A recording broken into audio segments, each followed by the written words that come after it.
kita tahu ada konsep reinkarnasi. Punarbawa, kelahiran kembali.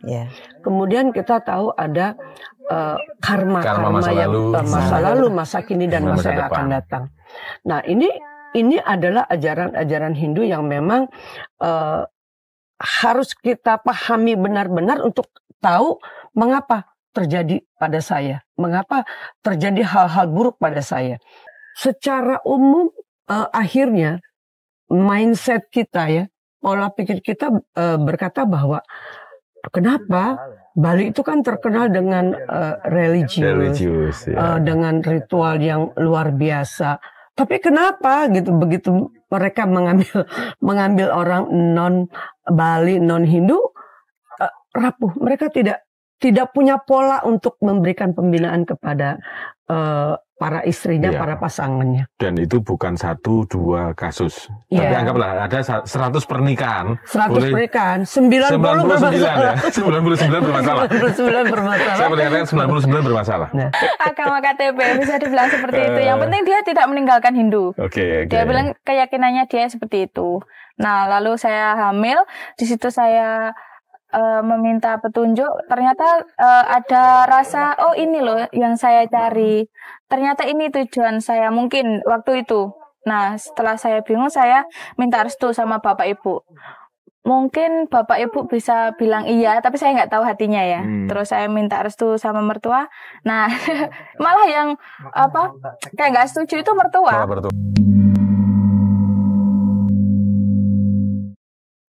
Om Swastiastu, Rahayu Sagung Dumadi.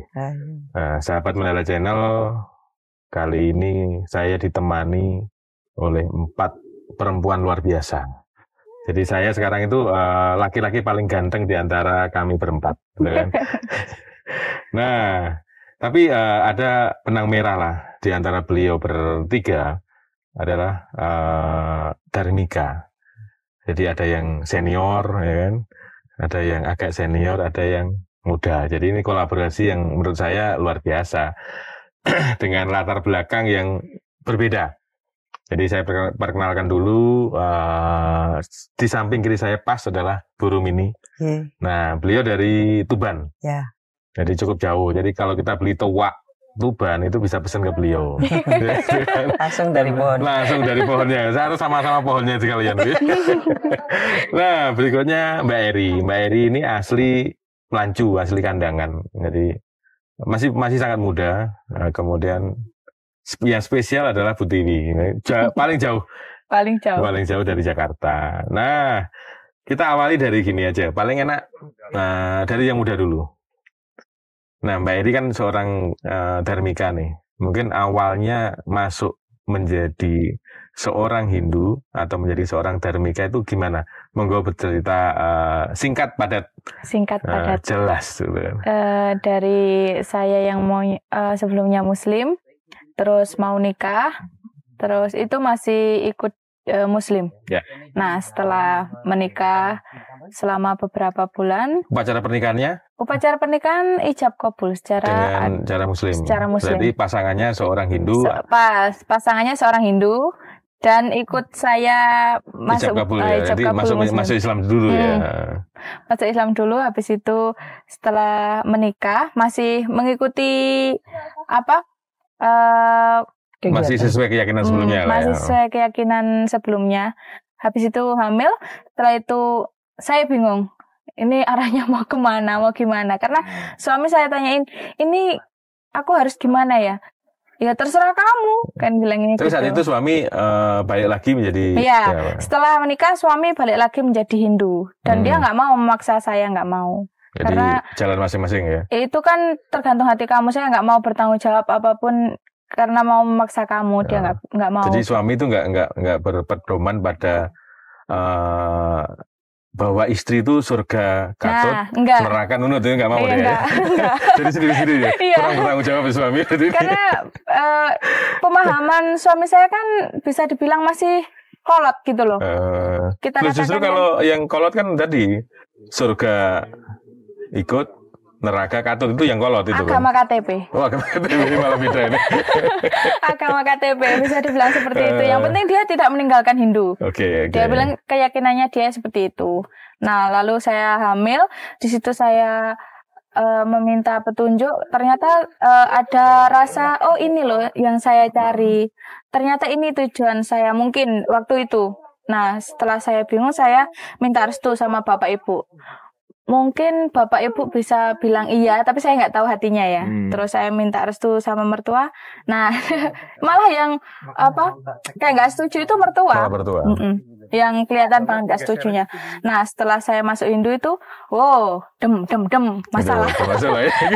Kok banyak banget yang nggak suka gitu loh. Ya mungkin karena saya orang satu-satunya di keluarga anak tunggal, terus keluarga kecil gitu ya, yang masuk dalam ajaran Hindu, karena nggak ada.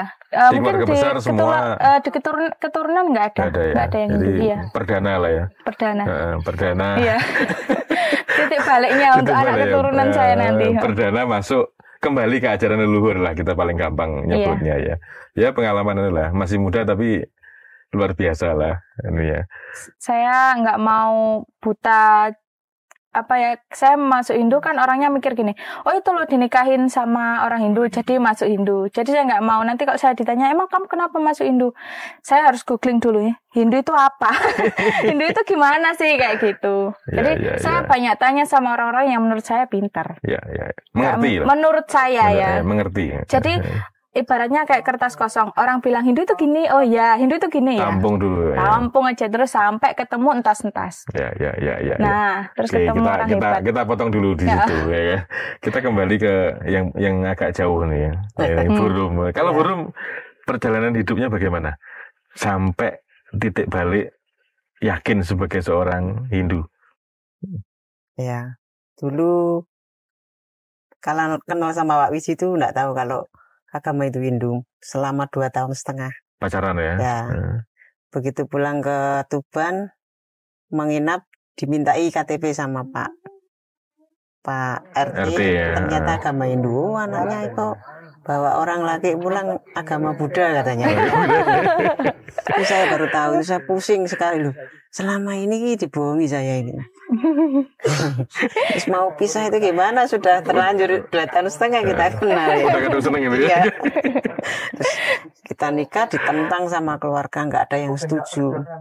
Habis lamaran kita saya lari ke Jombang itu ikut suami ya. Di sana nikah kurang 50 hari saya sudah di rumah suami itu. Ya.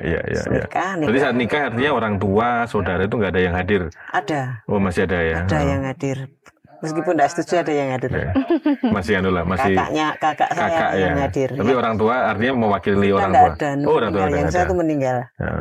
Terus saya nikahan Hindu, nikah aja Hindu gitu. Terus kita merantau ke Surabaya. Setelah nikah ya artinya. Di sana itu ya apa lah sembahyang Hindu kan nggak tahu kan dia mulai lahir kan saya Muslim. Dikasih itu sama suami upah desa itu suruh belajar. Gak bisa bacanya itu bahasa Sanskerta kan nggak bisa saya. Artinya saat itu juga Pak Wiji sang suami ini juga nggak ngasih contoh untuk.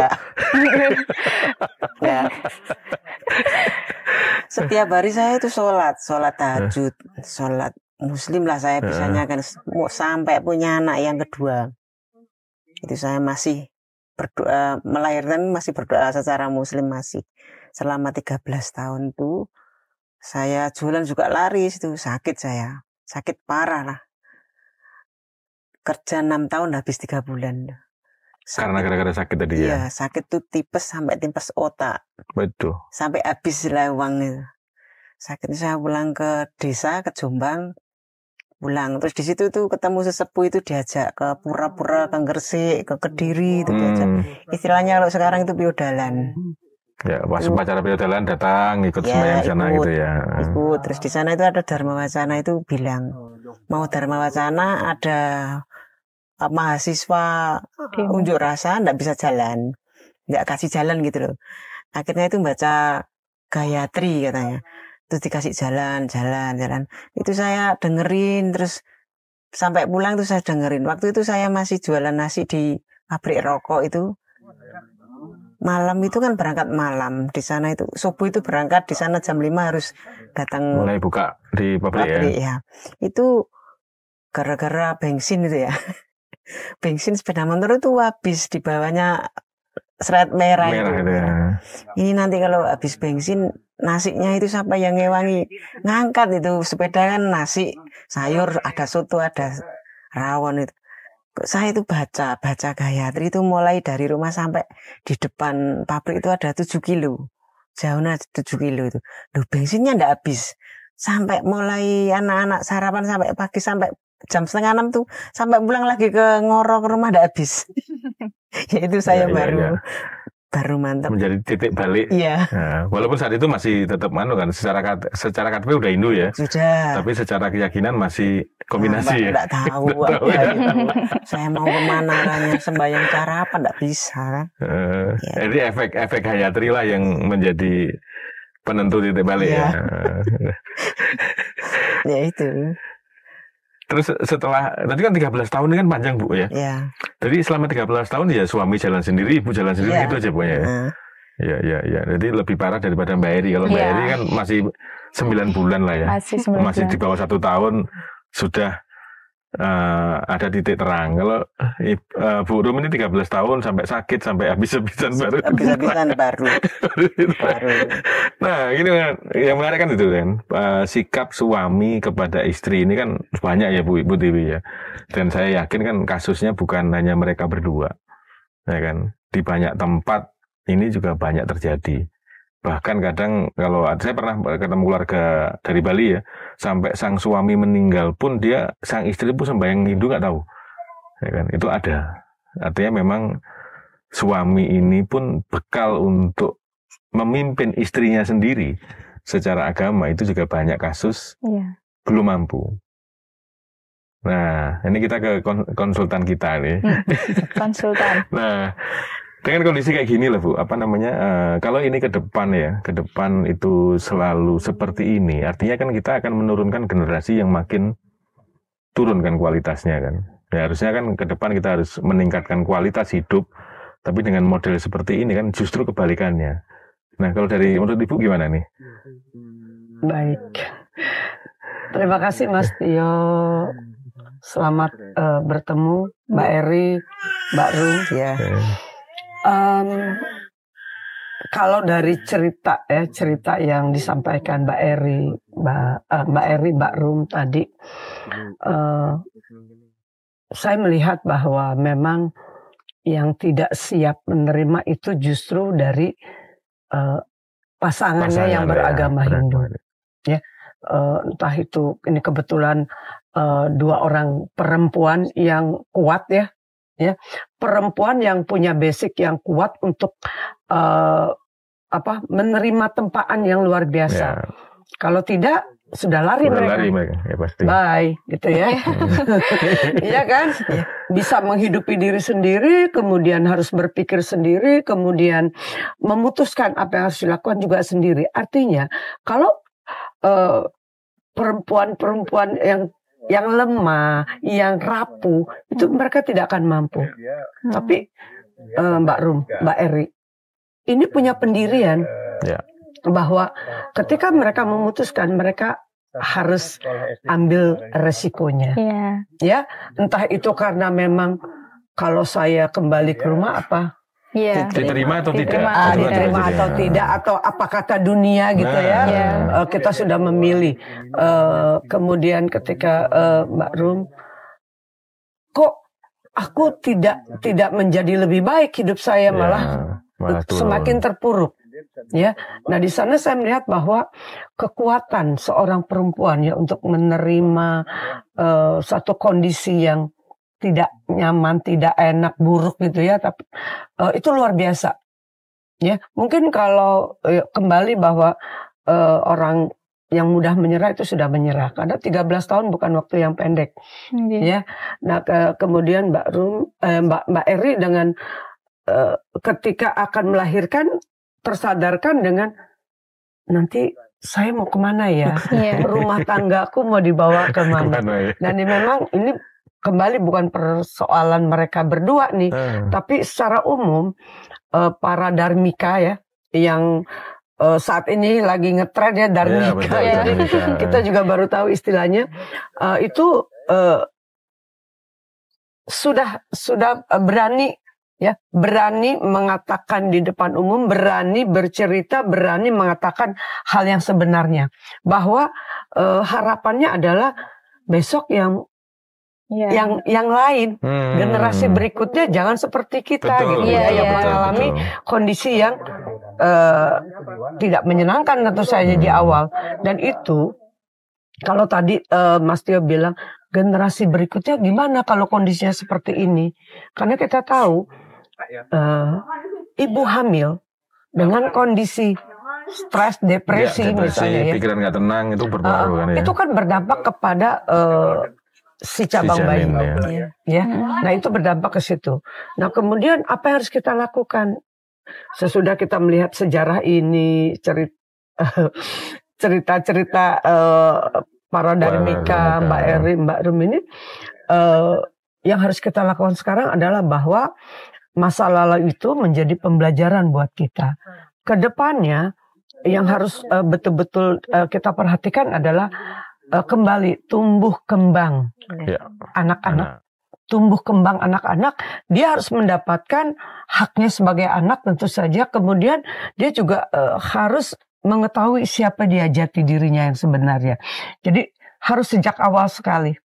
Jadi jangan kita merasa bahwa ini anak bayi ini anak masih kecil, nanti saja, tidak. Karena pembentukan karakter itu dimulai dari masa prenatal, masih di dalam perut. Kandungan ya. Itu sudah terlewatkan, tapi kita masih punya kesempatan lain. Ya, di mana Hindu kaya sekali dengan solusi-solusi sebenarnya. Ya, ada ritual-ritual untuk anak yang manusiaiyatnya yang bisa kita lakukan. Setiap 6 bulan kalender Bali, ya kalender Bali itu sebulan 35 hari. Jadi setiap 210 hari kita akan bertemu hari lahir pas si anak ya. Misalnya Jumat Kliwon, ketemu itu Jumat Kliwonnya, bahkan setiap 35 hari. Dengan wuku yang sama kita ketemu setiap 210 hari. Satu oton, satu weton. Ya, nah di sana kita bisa melakukan sesuatu untuk memperbaiki kualitas kehidupan anak-anak kita. Ya, ritual manusiaiyatnya. Artinya ini penting kita lakukan untuk kedepannya. Karena kita tidak berbicara mundur ya Mbak. Iya. Kalau mundur, nggak perlu terus dong. Nggak akan maju-maju. Nggak maju-maju. Kita berpikir, aduh dulu kenapa ya saya mau, dulu kenapa ya. Udah lewat itu, udah lewat ya. Artinya ke depan ini saya mau ngapain gitu.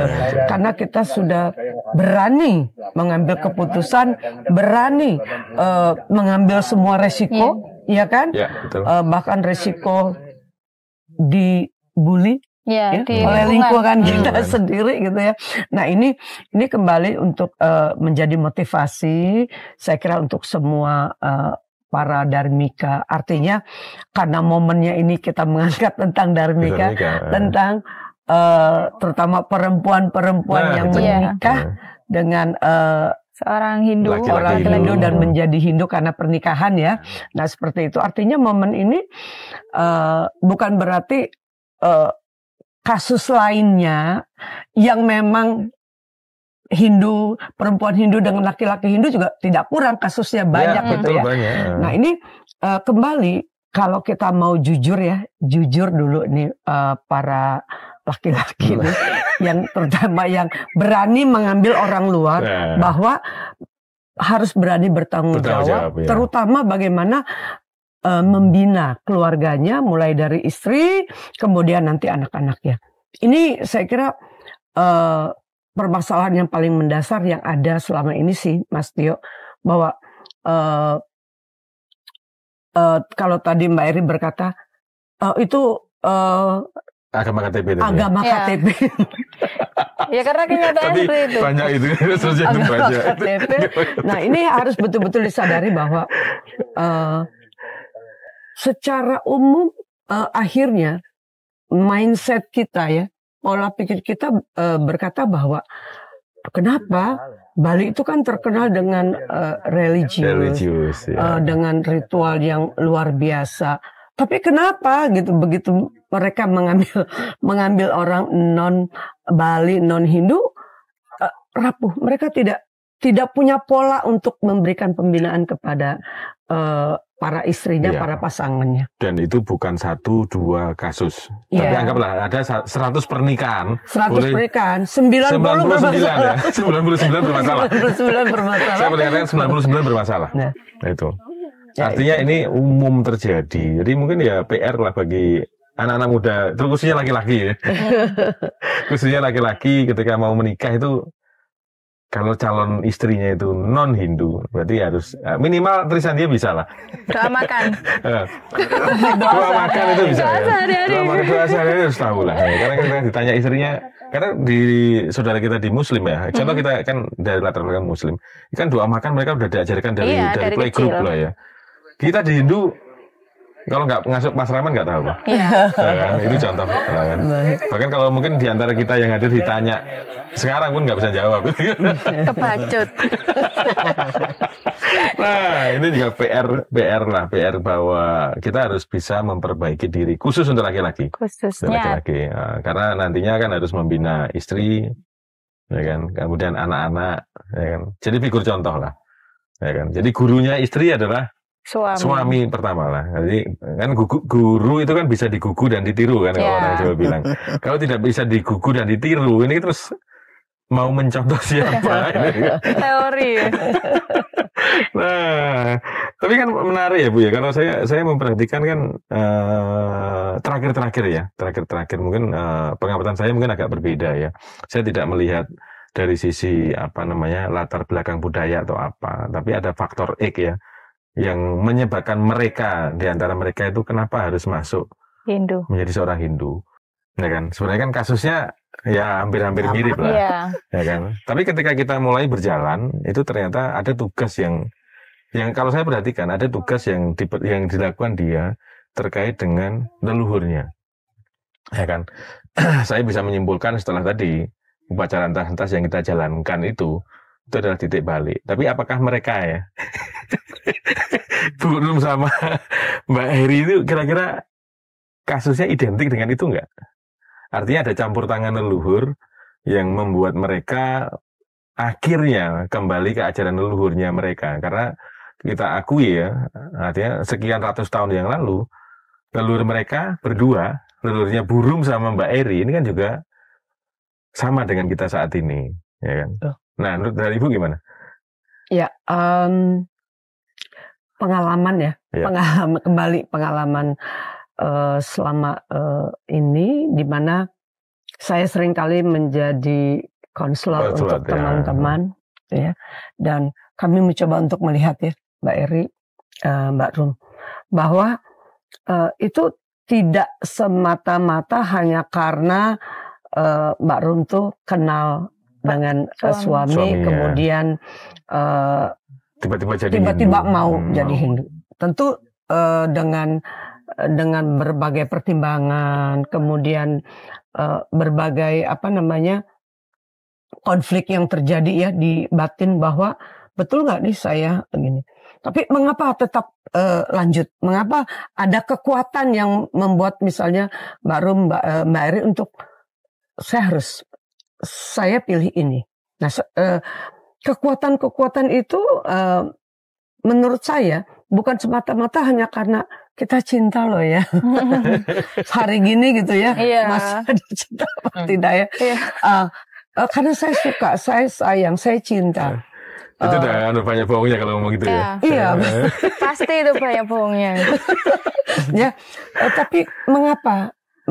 Kemudian ketika saat ini Mbak Rum tuh dengan mudah dia bisa beradaptasi.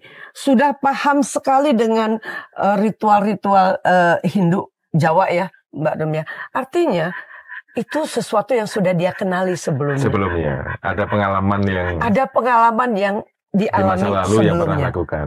Kehidupan masa lalu ya yang masih terbawa di masa kini dan jika masa kini ini dijalaninya dan Mbak Rum berhasil, ini akan jadi modal untuk di next kehidupan berikutnya. Ya. Itu adalah keyakinan Hindu. Untuk karma masa lalu, karma masa kini, dan karma masa depan.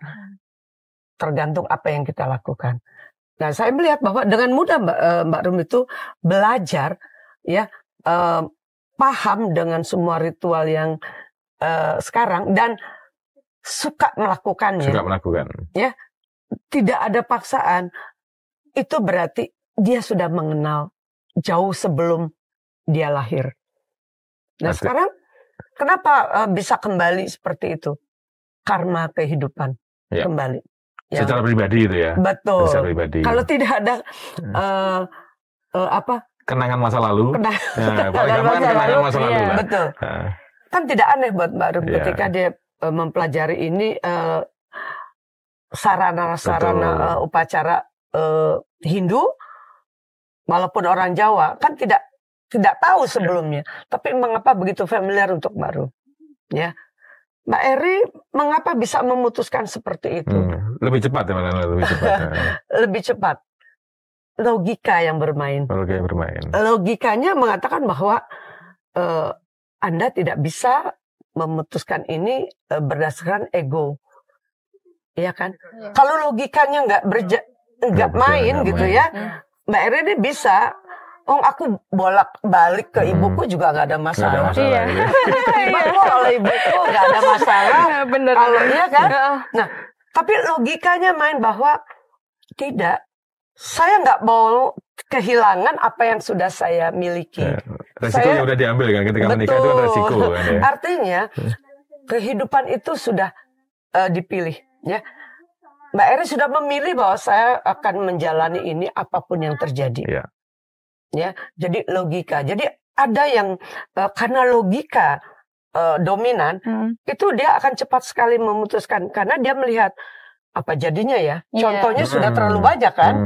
Contoh yang bikin kita, aduh kalau kayak gini kehancuran di depan mata kita. Begitu ya. Apalagi udah menjelang saat itu kan kalau Mbak Eri kan kasusnya hamil ya. Artinya anak ini mau ke arah mana ini? Ikut ibunya deket bapaknya ini. Betul. Jadi itu. Nah itu karena logika dan kemudian Mbak Eri juga menyadari bahwa saya tidak artinya bukan tidak punya pilihan, tapi saya sudah memilih. Lanjut dan logika itu menang dan Mbak Eri mengatakan memutuskan untuk saya harus mulai menerima dan belajar lebih serius lagi. Ya, seperti itu ya Mbak Eri ya yang terjadi. Iya ya. Maksudnya mungkin kalau saya tapi antara logik sama bodoh itu nggak beda tipis sebenarnya. Sebenarnya itu tapi kan. Kalau mau balik ya, mungkin ibu kandung saya. Mungkin ibu kalau mau ngomong balik nak sama ibu. Iya sebenarnya kan nggak mungkin seorang ibu akan menyerahkan itu nggak mungkin itu. Ya kan nggak mungkin menyerahkan kepada orang yang beresiko kan. Iya. Ya kan karena nggak ada jaminan loh Bu. Iya. Cinta itu nggak ada jaminan itu. Nggak ada jaminan. Kata cinta kata sayang itu ya. Udah lewat gitu kan udah. Bukan waktunya lagi. Tapi kan keberanian untuk memilih itu kalau saya lihatnya keberanian untuk berani memilih dan memutuskan. Itu yang luar biasa. Artinya kan kita bandingkan dengan pasangan yang sama-sama Hindu.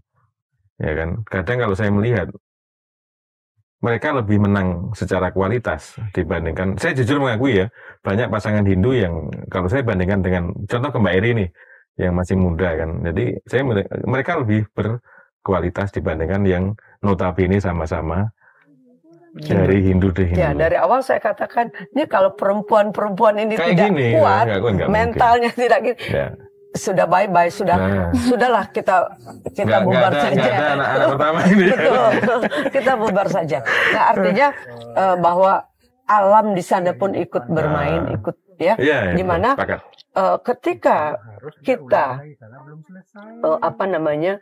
mencoba mendekatkan diri dengan alam ini saya siapa sih? Iya. Ya, mengapa saya sampai bertemu dengan orang ini dan kenapa saya begitu saja mau menerimanya? Iya. Itu pertanyaan yang sering muncul ada ya. Tapi kalau mungkin kan gini, saya potong dulu ya, kayak Bu Rum ini kan anggaplah ada titik balik kan disiksa sakit ya. Ya kan? Bahkan tabungan selama bekerja sampai gila saya. Habis loh. Boleh dikatakan sampai sakit jiwa lah gitu. Ini kan keterlaluan kalau saya boleh bilang. Ya kan? Kalau memang leluhur menghendaki, anggaplah leluhur menghendaki cucunya kembali ke ajaran leluhurnya, kenapa mesti disakiti sampai seperti ini? Nah, ini kan juga jadi kalau saya orang waras ya, ini kan leluhur kita kurang ajar berarti kan. Kan kayak gitu kan boleh kan? Saking nakal ya, kok tega gitu ya. Lo kan udah kayak tadi kan, udah berjuang, udah dapat pacar pun pacarnya berbohong gitu kan. Ya kan? Kemudian begitu kerja udah mengumpulkan rezeki, udah uang anggaplah cukup buat modal, tiba-tiba habis gara-gara sakit ya kan. Ini kan sebenarnya maunya leluhur kita itu apa? Itu kan juga boleh dong kita bertanya ya kan. Artinya kita apakah terkait dengan ini Bu? Kadang waktu ya. Mungkin kan ketika contoh kalau saya melihat di kasus Bu Rum, ketika sang suami itu tadi disebut orang Buddha, ya kan, Hindu dengan kalau dulu kan Hindu Buddha kan, Jawi Kawisnon, Jawi Wisnu kan gitu kan. Artinya mungkin saat itu adalah leluhur itu sudah memperingatkan Bu. Ya kan, memperingatkan itu kamu dapat jodoh laki-laki seorang Hindu yang sesuai dengan ajaran leluhurnya. Tapi Bu Rum ini kan karena sang suami juga tidak mampu memberikan bimbingan yang pas, yang sesuai, akhirnya kan harus menunggu panjang nih. Ya kan, artinya ada range waktu yang terbuang selama 13 tahun kan. Jadi setelah 13 tahun, karena anggaplah mungkin kontraknya udah mau habis nih, ya kan? Kontraknya udah mau habis nih, nah akhirnya kan ya dihukum dulu gitu loh. Nah kan tadi yang kalau saya menerjemahkan kurang ajar tadi kan ini, jadi sebenarnya bukan sekonya-konya leluhur kita itu kurang ajar, enggak. Tapi ada rentan waktu yang sudah diberikan oleh leluhur kita, tapi kita sebagai anak cucunya tidak mampu menerjemahkan petunjuk yang diterima. Kalau kira-kira begitu gimana Bu? Sekarang kan sudah punya kesempatan ya untuk belajar lebih jauh tentang Hindu itu seperti apa sih. Kalau saya melihat seperti ini, itu akan ada jawabannya untuk Mbak Rum bahwa kita tahu ada konsep reinkarnasi, punarbawa, kelahiran kembali. Kemudian kita tahu ada karma masa lalu, masa kini dan masa yang akan datang. Nah, ini adalah ajaran-ajaran Hindu yang memang harus kita pahami benar-benar untuk tahu mengapa terjadi pada saya, mengapa terjadi hal-hal buruk pada saya. Kemudian ketika kita memahami berapa yang sepele ya. Jadi jangan dulu nih belajar yang berat. Ya, konsep hukum karma, ya. Kemudian konsep sebab akibat gitu. Kemudian karma. Kemudian bagaimana manusia itu dilahirkan membawa karmanya masing-masing, karma wasana, bahwa kita tidak bisa memilih lahir seperti apa. Ya, sebagai apa juga di mana juga bisa. Sebagai apa di mana dengan siapa juga kita tidak bisa memilih. Reta, hukum alam yang mengatur semua itu. Nah, ketika kita mempelajari itu semua, kita yakin bahwa alam ikut bermain di dalam kehidupan seorang. Ya, termasuk bagaimana berikutnya ketika misalnya baru memahami kenapa sih harus ada ritual, kenapa sih harus ada sarana-sarana yang kita gini. Sarana-sarana itu untuk siapa? Apakah semata-mata untuk dipersembahkan kepada Sang Pencipta atau untuk manusianya, atau ada alam lain yang harus diperhatikan? Alam bawah misalnya, harmonisasi antara alam manusia dan Sang Pencipta itu ada di dalam keseharian kita, ya, sehingga dari situ kita gini, oh iya, saya menyadari mengapa Mbak Rum harus sakit misalnya, dan mengapa bisa sampai dikatakan tidak waras gitu ya. Saya kira itu akumulasi dari kejadian-kejadian yang kalau saya lihat dari kecil Mbak Rum sudah mengalami satu trauma. Ya. Dari kecil mengalami trauma, ya. Nah itu jadi akumulasi. Jadi tidak ada yang kebetulan, tidak ada yang sekonyong-konyong jadi tidak. Saya melihat ada misalnya baru mengalami trauma ketika masa kecil, ya. Kemudian ibunya burung, ya, ibu yang juga mengalami kondisi yang tidak baik. Nah, kita tahu produk seperti apakah yang akan tercipta, ya. Betul. Dari yang akan tercipta. Nah, sekarang apakah kita akan mengulang kondisi ini? Kesadaran itu yang harus dimiliki sekarang. Baru bahwa saya sudah mengalami ini, cukup saya. Saya mau anak saya lebih bagus. Artinya, next ketika itu pun tidak tercapai, ada apa? Mengapa terjadi kondisi seperti ini? Ya, jadi kalau saya lihat dari masa kanak-kanak ada trauma, ibu yang juga mengalami kondisi yang tidak menyenangkan. Nah, kemudian ada satu jeda di mana harusnya itu juga menjadi perhatian, namun itu tidak terjadi. Ya, itu tidak terjadi. Bisa senyum ini. Ya, itu tidak terjadi. Karena saya diminta loh ya. Jadi itu tidak terjadi dan ketika baru ingin menjadi dirinya dan ingin menunjukkan bahwa saya bisa, makanya dia menjadi perempuan yang kuat. Namun akumulasi dari kejadian-kejadian selama kekecewaan, macam-macam kekecewaan dan sebagainya. Dan ini perjalanan yang panjang, ya, perjalanan yang panjang. Klimaksnya adalah ketika ada pencetus, ya, kondisi perkawinan yang seperti itu, pencetus, jadilah seperti itu. Jadi hukum alam yang Big Bang itu jadi ya. Betul. Penciptaan itu ada sesuatu yang ledakan lah. Ledakan. Ya, artinya saya melihat fase kehidupan gitu ya. baru seperti itu. Sekarang harus ngapain? Nah, nikmati itu kan proses PR lagi nih. Ini PR lagi nih ya. PR lagi karena memang ada beberapa hal yang harus artinya kan gini ya, Bu. Berarti kan setiap tahapan kita hidup ya kan ada, anggaplah maju 5 langkah, kita duduk diam evaluasi. Ini mau kemana nih? Kurang lebih kan seperti itu ya, yang normal ini ya. Yang normal ya. Kadang tapi kan nggak semua yang kita jalani itu akan seindah seperti tadi. Kan?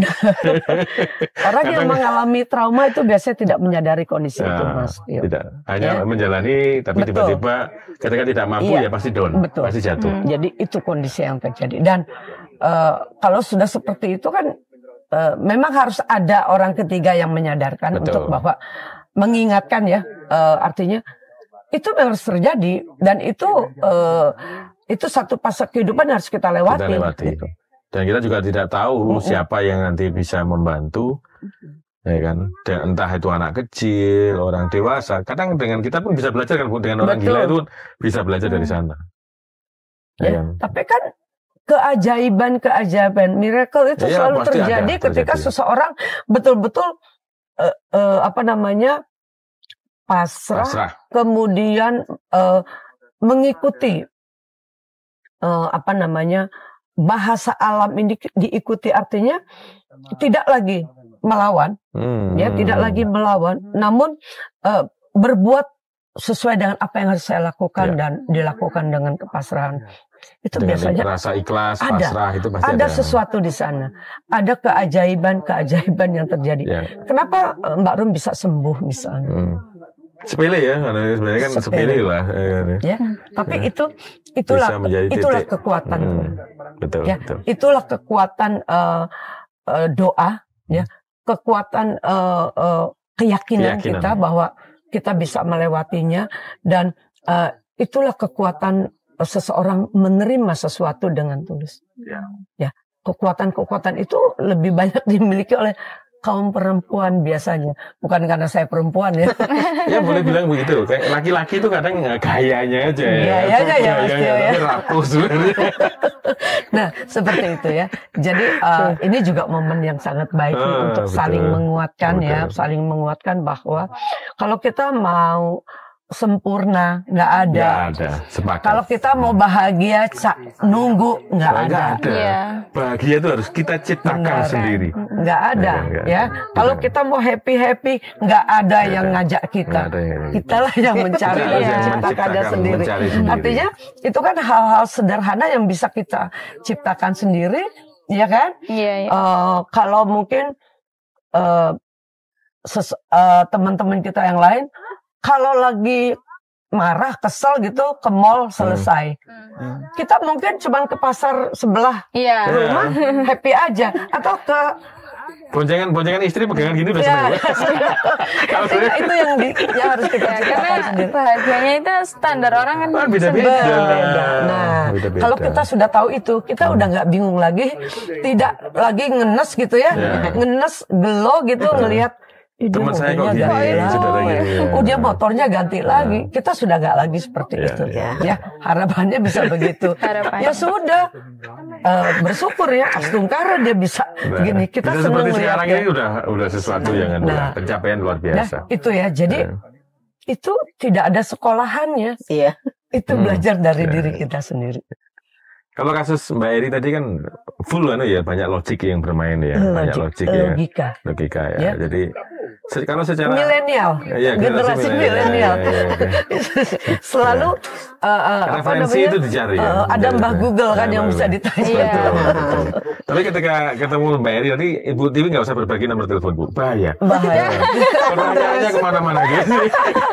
Biar kita aja yang menderita gitu. Salah satu korban jadi. Saya ini salah satu korban. Jadi kadang kalau pertanyaan banyak ya tunggu dulu Mbak ya. Karena ada kesibukan yang lain. Nanti kalau lagi senggang kita jawab gitu. Kalau burung masih masih. Kalau saya nggak penting, nggak berani. Kalau burung kalau saya melihat lebih suka praktek beliau.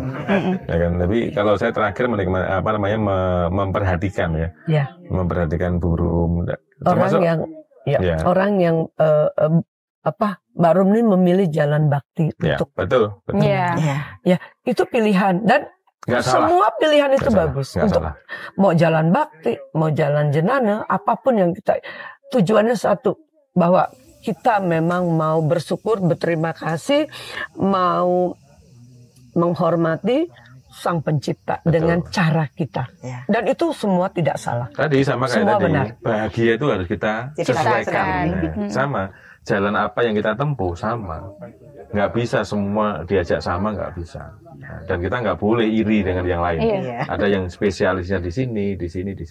Makanya ya, seperti saya menemukan kan Pak Tio bilang, cari dulu Mbak rasanya. Yang tak cari itu apa sebenarnya? Nggak jelas ya? Iya, rasa apa? Padahal dicari dulu. Pak, saya kok nggak bisa sih kayak orang-orang kayak yang mendalam gitu, kok nggak bisa sih? Cari dulu. Nggak bisa. Kan orang-orang ada yang, saya takut ini nanti kalau nggak buat maturan gimana kan seperti itu ya. Kok saya nggak bisa sih kayak gitu loh. Jadi kayak merasa bersalah kayak. Kalau burung kan sudah bisa merasakan. Kalau Pak Tio kan biasakan dulu, nanti kan bisa merasakan. Nah, terus yang saya cari itu apa gitu loh. Rasa itu di mana? Rasanya yang bagaimana? Iya, seperti itu kan. Ya. Kalau tadi terkait rasa tadi, Bu. Kalau Bu Tiwi kacamata melihatnya gimana? Yang Mbak Eri tadi.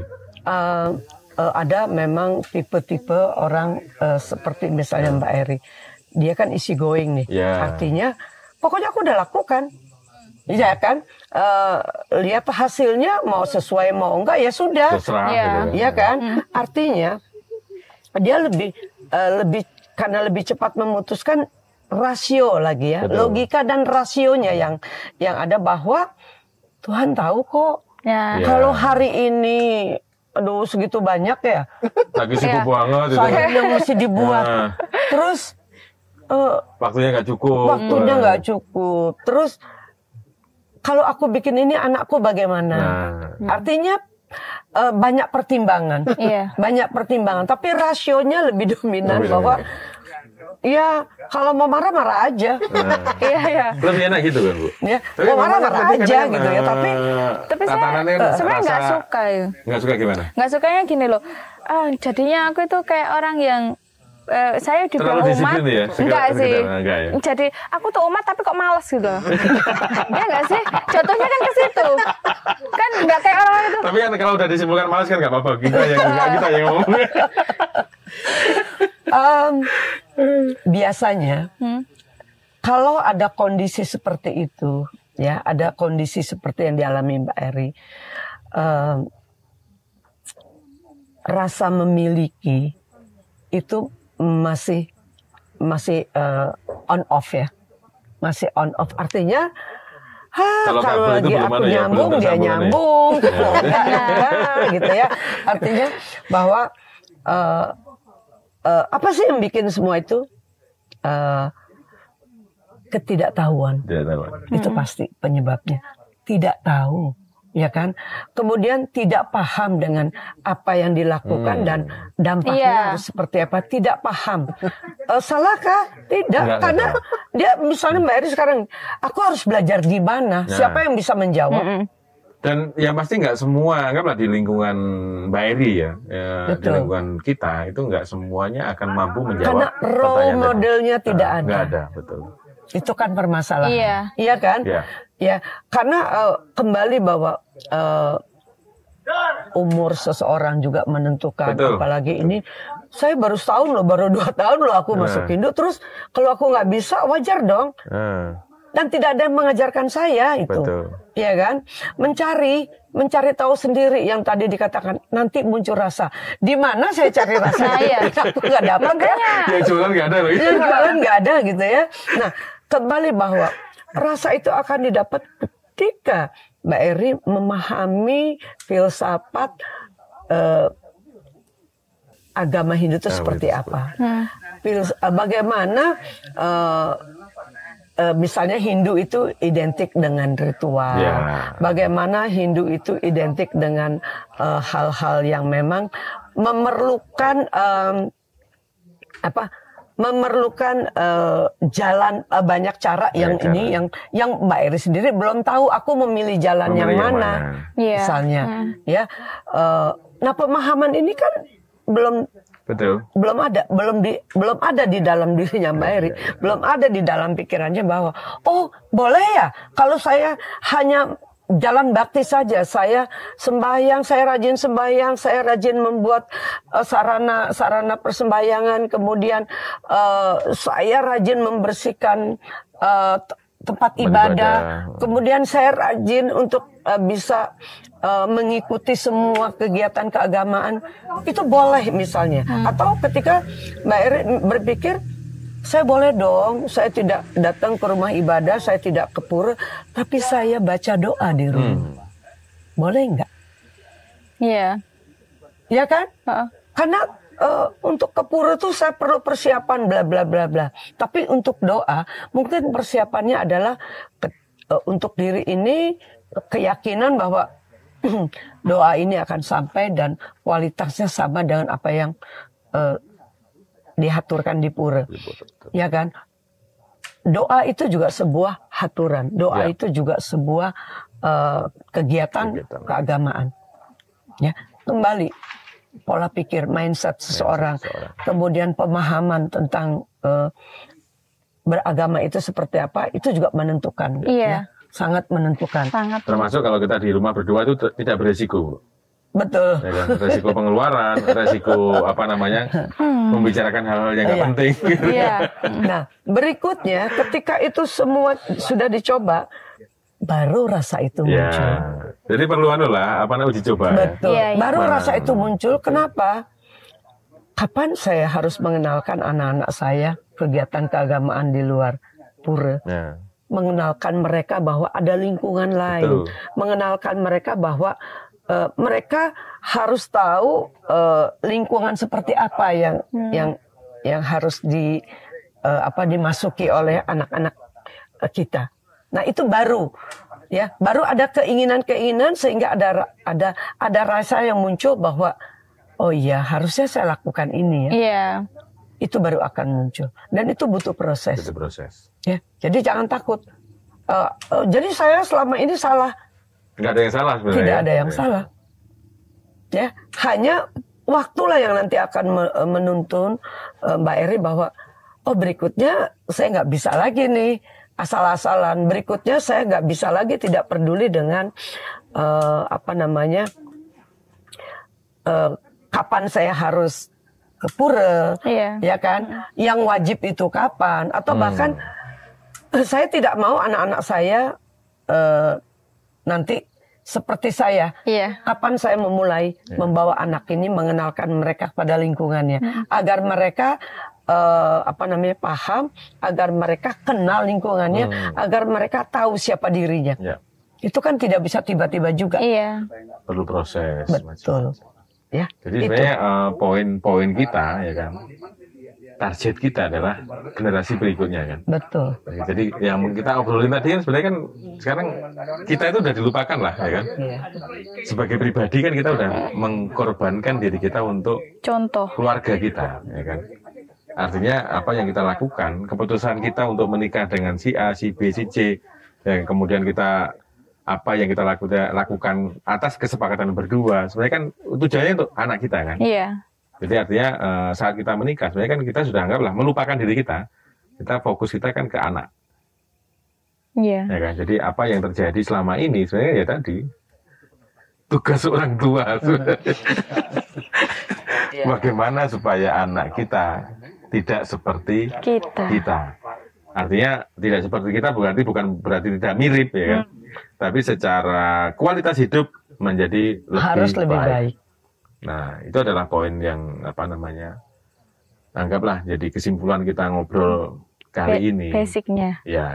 Tapi dengan tadi kita kan punya dua latar belakang yang berbeda. Termasuk saya tadi juga menyampaikan kan kondisi saya dengan istri pun juga mirip-mirip lah, gitu kan. Walaupun masih sebagai seorang Hindu ketika menikah dengan saya, gitu kan. Tapi kan dia punya latar belakang yang terkucil di dalam keluarga besar, ya kan. Itu adalah gambaran bagi sahabat Menara Channel ya. Jadi kasus serupa ini saya yakin sangat banyak, ya kan. Tapi kadang kita yang Mbak Eri sama Bu Rum ini termasuk beruntung sebenarnya. Ketika sudah melewati masa-masa itu sudah terlewatkan. Tapi bahkan kadang kalau mungkin di masyarakat yang pasangan sesama Hindu sekarang itu masih bermasalah banyak, ya kan? Mungkin kurangnya pemahaman ya, saya rasa itu. Sebenarnya kan kadang gini, terkait dengan rumah tangga kadang kan ada faktor ketertutupan, ya kan? Untuk membicarakan ini kan kadang nggak mau dianggap membodohkan diri kayak kita ya boleh salah satu membawa aib bagi mereka kan. Jadi kan dengan latar belakang macam-macam kan. Tapi padahal sebenarnya kejujuran kita terhadap masalah kita itu adalah kunci kita untuk bisa menyelesaikan masalah. Komunikasi. Betul, ya kan. Kalau kita komunikasi pun nggak jujur ya, kita masalahnya apa kita nggak akan ketahuan. Gitu. Mungkin ada sebelum kita kita tutup ada pertanyaan jangan ke saya lah ya. Iya. Capek ya. Mungkin ke Bu Tivi. Satu-satu boleh lah, satu pertanyaan yang berkaitan. Enggak, senior dulu lah. Boleh ini kesempatan Mas, gitu kan. Kesempatan Mas silakan terkait mungkin yang masih gandol ya kan, masih menjadi beban di sekarang ini. Monggo Bu, mulai di Bu Rum lah, yang sepuh dulu. Yang senior. Kalau saya sih nggak ada bebannya, hanya anak, Bu. Ya, bagaimana anak saya nanti jodohnya gitu loh, Bu. Setiap punya pasangan nggak sama gitu. Tiga-tiganya itu nggak sama. Jadi kasusnya mencontoh kasus ibunya dia. Iya. Apa karena lingkungannya itu non Hindu atau gimana? Kita coba nanti ya Bu. Ya. Ini nggak selesai semalaman ini. Kalau masalah ini sudah nggak masalah. Nanti kita ada sesi khusus lah itu ya. VIP room nanti kita siapkan untuk terkait ini. Jadi mudah-mudahan nanti ada solusi yang ya. Kemudian Mary, monggo. Apa yang harus saya lakukan? Karena nggak tahu ya, mungkin rasa ngambang itu masih ada ya. Masih ada. Ibu lebih tahu mungkin, kalau saya nggak ngomong pasti tahu. Apa sih yang harus saya lakukan tuh? Ya saya cari tahu apa kayak gitu loh. Mbak Eri ini belum ketemu bagaimana beragama itu dengan simple, mudah, dan sesuai dengan jiwa. Iya. Ya kan, sesuai dengan jiwa. Karena mungkin tadi terlalu banyak referensi kan. Terlalu banyak referensi. Jadi terus atau menyimpulkan itu kadang juga perlu. Atau yang dilihat dan didengar itu sesuatu yang tidak sesuai dengan dirinya. Artinya ketika misalnya, kenapa sih saya harus ikut ya ngayah rame-rame itu. Sementara 1-2 jam saja Mbak Eri udah nggak tahan, gitu ya. Artinya di mana pikiran Mbak Eri dengan gerakan itu yang belum seimbang. Belum sinkron. Jadi sinkronisasi di dalam itu masih perlu. Artinya pikirannya cepat sekali lari, tapi geraknya masih gitu. Jadi itu belum sinkron. Artinya ini yang perlu di balancing. Ini yang perlu diatur bahwa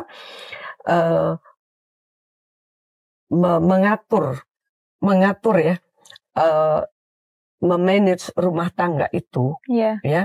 Ini yang perlu dipelajari, bahwa kalau aku mau anakku baik, anakku itu rajin, berarti siapa dulu yang harus memberikan contoh.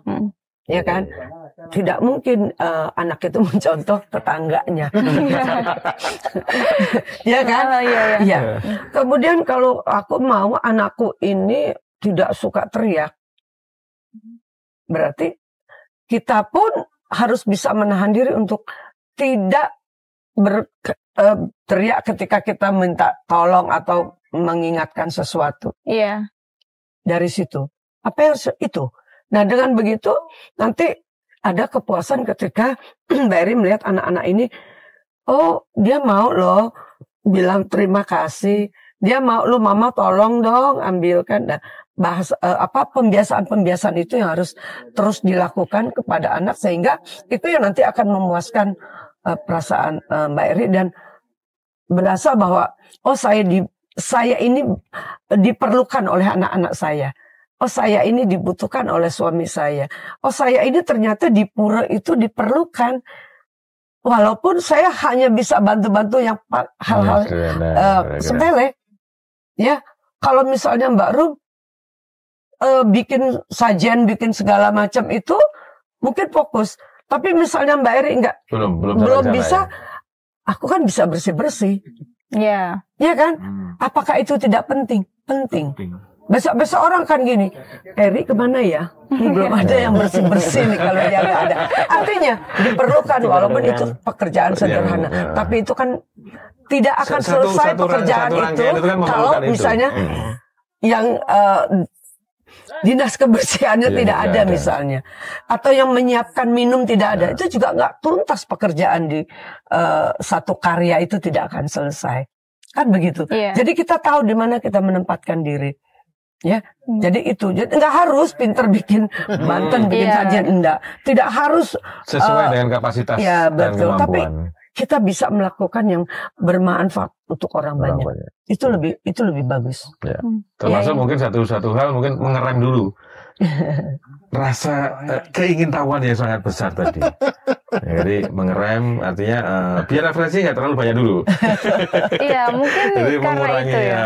Jadi kan ketika kita mengejar rasa ingin tahu, kemudian prakteknya tidak bisa mengimbangi seperti yang Bu Dewi tadi sampaikan, nanti ada ketidakseimbangan kan. Jadi kadang resikonya apa? Kadang kita akan dianggap agak aneh oleh orang juga, gitu kan. Itu juga mungkin jadi perlu Nanti coba berkaca lagi. Iya. Sulit ya. Mungkin kalau orang yang sudah bisa melewati fase itu. Ya gampang. Iya betul. Kalau saya sendiri memaklumi ketika Mbak Eri seperti itu, karena tadi kan baru masuk, ya kan, dengan dasar logik tadi kan pasti akan dikejar ini, ya kan. Kenapa kok berbeda dengan sebelumnya? Kenapa kok berbeda dengan yang ini? Itu pasti akan selalu dikejar. Ketika ada bahasa yang baru muncul didengar, pasti ini akan mencari sumber lagi. Nah itu kadang dengan rasa ingin tahu. Tapi kadang ketika rasa ingin tahu itu terlalu tinggi, yang terjadi adalah bingung. Iya. Ya kan? Bingung untuk memilih mana yang harus dituju, ada mana yang harus dijalani.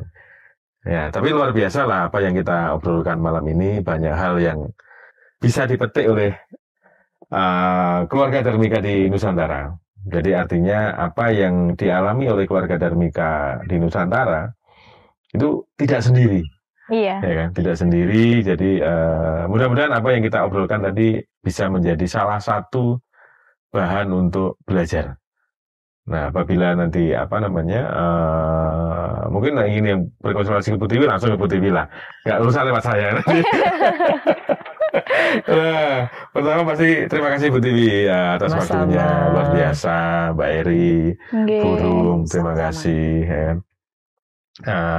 Pasti saya mohon maaf kalau apa yang saya tanyakan juga ada yang kelewat atau berlebih. Karena malam ini sekali ini saya menikmati sebagai laki-laki paling ganteng gitu di antara kita berempat itu kan. Jadi rasa pedenya berbeda gitu kan. Baik, untuk sahabat Menara Channel, sebetulnya kita sudahi dulu lah obrolan kita. Mudah-mudahan di lain waktu nanti kita bisa ketemu dengan Bu Tiwi lagi. Nah, kita ngobrol lagi terkait keluarga Dharmika, mungkin dengan Dharmika yang lain yang dengan latar belakang yang mungkin berbeda atau bisa lebih unik atau bisa lebih menarik lagi, supaya bisa menjadi bahan belajar untuk kita bersama. Bahan belajar bukan hanya untuk keluarga Dharmika, tapi juga untuk lembaga Hindu yang ada di Indonesia. Jadi mungkin perlu dipikirkan juga untuk adanya konseling ya. Untuk bagi pasangan-pasangan Dharmika khususnya, tapi tidak menutup kemungkinan juga pasangan-pasangan sesama Hindu yang mempunyai permasalahan serupa dengan keluarga Dharmika. Dan sebelum saya tutup, saya selalu akan menyampaikan permohonan maaf yang sebesar-besarnya apabila apa yang kami sampaikan ada yang kurang berkenan. Jangan lupa untuk like, komen, tentunya subscribe dan membagikan pengalaman beliau berdua ini untuk supaya bisa diambil manfaatnya oleh pasangan yang lainnya. Nah, terakhir saya tutup, Om Santi Santi Santi Om. Jer Basuki Mawabeo, jangan lupa.